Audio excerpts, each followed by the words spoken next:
Thank you for joining us today. My name is Captain Larry Suburbi, currently assigned at Battalion 3 on A shift. I'm joined here with Rory McKinley from Resource in the back shop.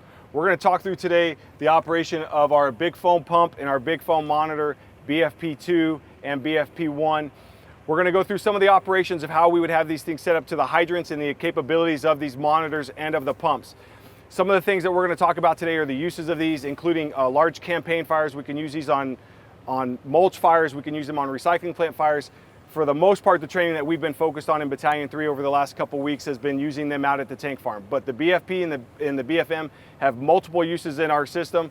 We're going to let Rory go ahead and go through and show you how these things work. We have two intakes set up we have 400-foot lengths to the hydrants, and I've got 4 100-foot lengths to our monitor on this side. And we're going to walk around to the other side to show our pump panel. So what I want to show you here is I have 4 discharges which are all open going to our monitor right now. This is just the hydrant that's hooked up. I've got my flow meter which shows my gallons per minute. Total flow, it'll show the percentage. We would set this at 3% when we start to flow foam. It would show our total foam that we flow when it's time.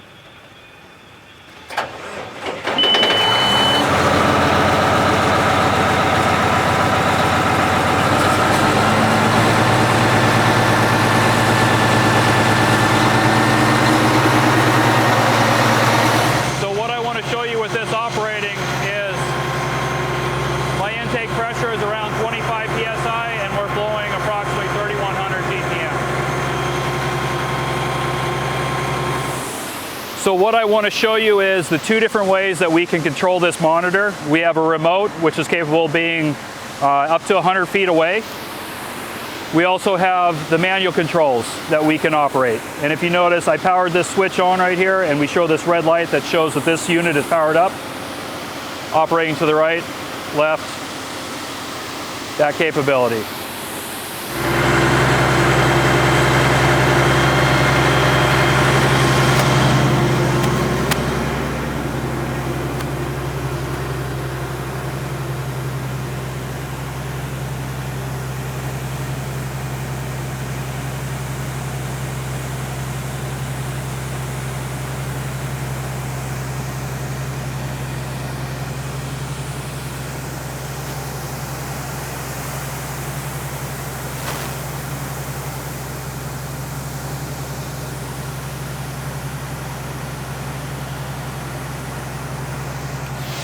When this was built, we added check valves into each of these discharges. If you notice, we have 4 charge lines and we have 1 that's not. It is connected.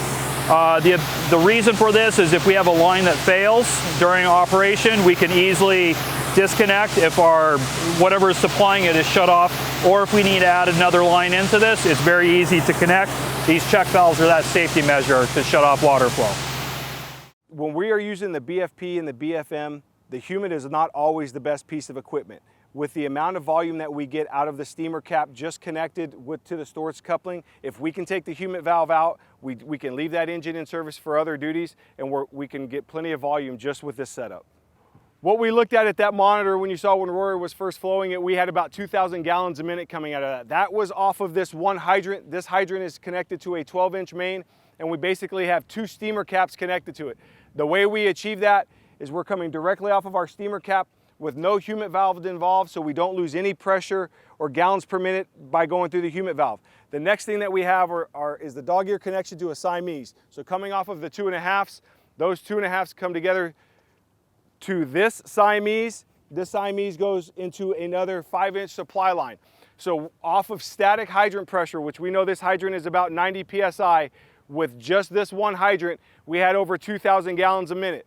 When we added the second engine into it, and that was just on idle pressure, that's when we were getting 3,000 gallons a minute. So when you look at this operation from top to bottom, it does not take an engine into the system to be operational. As you look down the line, we have about 500 feet of line laid.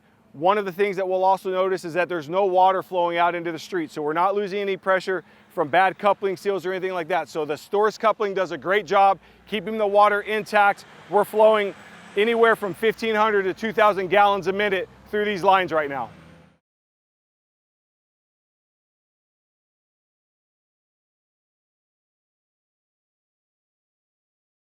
What we're looking at here is our traditional setup with our humid valve connected to our engine. What we've gone ahead and done is we've replaced all of our supply line with the Storz adapter 100-foot sections and then put the adapters on our humid valve. So as we get closer and we look in at our humid valve, what you're gonna see is that we have put a Storz adapter on our discharge and our inlets. This is the area where our normal supply line would be connected to our truck.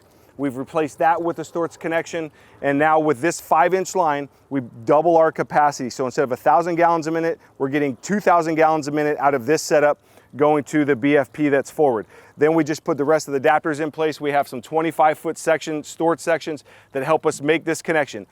If we decided that we needed to utilize a pumper in the BFP operation, then we have the ability to do that.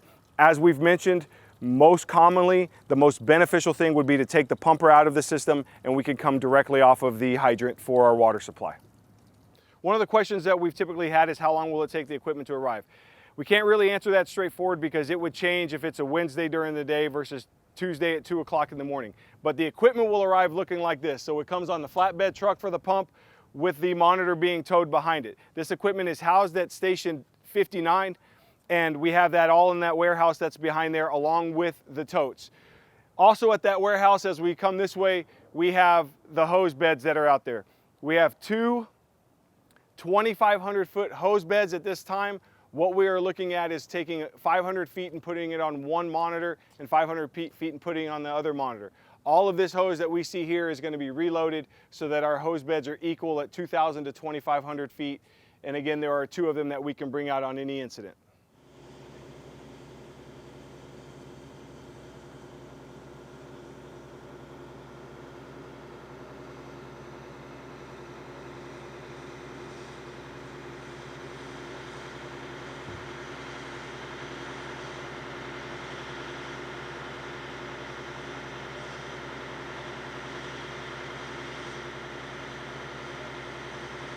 When we have this in use, there will be a point if we're at the tank farm where we're going from a cooling operation to the actual firefighting operation. If we were using the monitor for a mulch fire or a recycling plant fire, we can use it without this foam just to get the volume of water. However, at the tank farm, we know that we're going to want the foam.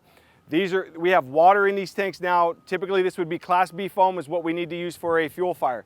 There's two different ways for us to get foam out of these totes. We can use the stinger, which is the top fill part, and then the bottom fill, which is just the valve.